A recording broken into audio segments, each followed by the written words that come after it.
Na kwenye biashara, mtazamaji, Kenya imepata hati ya euro ya thamani ya dola bilioni 1.5 sawa na shilingi bilioni 195 ambazo zitatolewa katika miaka ya 2034, 2035 na 2036 kama sehemu ya mkakati wake wa kudhibiti madeni yake. Waziri wa fedha John Mbadi amesema sehemu ya fedha zitapatikana kutoka kwa bondi ya euro ya mwaka 2036 na zitatumika kulipa madeni yaliyoko ya serikali, ikiwemo malipo ya dola milioni 900 za bondi ambayo muda wake utakamilika katika mwaka 2027.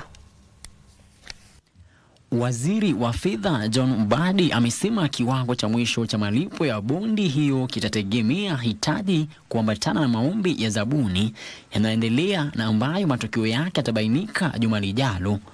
Bondi ya euro ya mwaka 2036 imevutia maombi ya zaidi ya dola bilioni 5. Mbadi anasema ufanisi wa Kenya kwenye masoko ya kimataifa ya hisa ni dhihirisho la imani ya wawekezaji katika usimamizi wa fedha katika taifa hili. Amesema hati hiyo ya euro inawiana na mkakati wa serikali wa kulainisha madeni yake. Kwingineko, kampuni ya kimataifa ya uchukuzi Maersk kwa ushirikiano na halmashauri ya bandari humu nchini imezindua mpango wa mafunzo wa miezi 12 kuhusu masuala ya baharini yanayolenga kuwapa Wakenya ujuzi hitajika kuwawezesha kuchukua fursa zinazochipuka katika sekta ya uchumi wa baharini. Mpango huo utaziba pengo lililoko baina ya ujuzi na nafasi za ajira, ambapo wanafunzi watapata mafunzo, ushauri na wanagenzi katika meli za kimataifa za usafirishaji mizigo.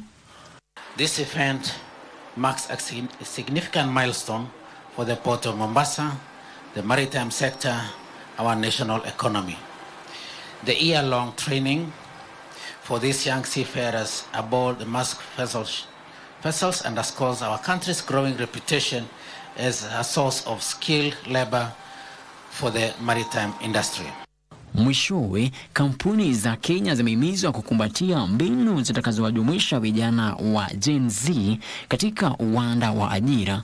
Muasisi wa kampuni ya Stratostaff Sam Watene amesema kampuni za ajira hazina budi kuiainisha mitindo yao na ile ya kisasa ili kujumuisha mafunzo ya mara kwa mara katika utendakazi. For us in this country where 70% of our population is youth, how do we create more vibrant organizations that the youth, as we like to call it, Gen Zs, can actually thrive?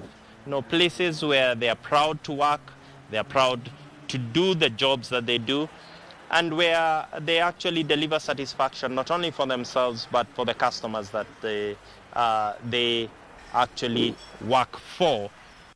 Frederick Mwoki, Darubini.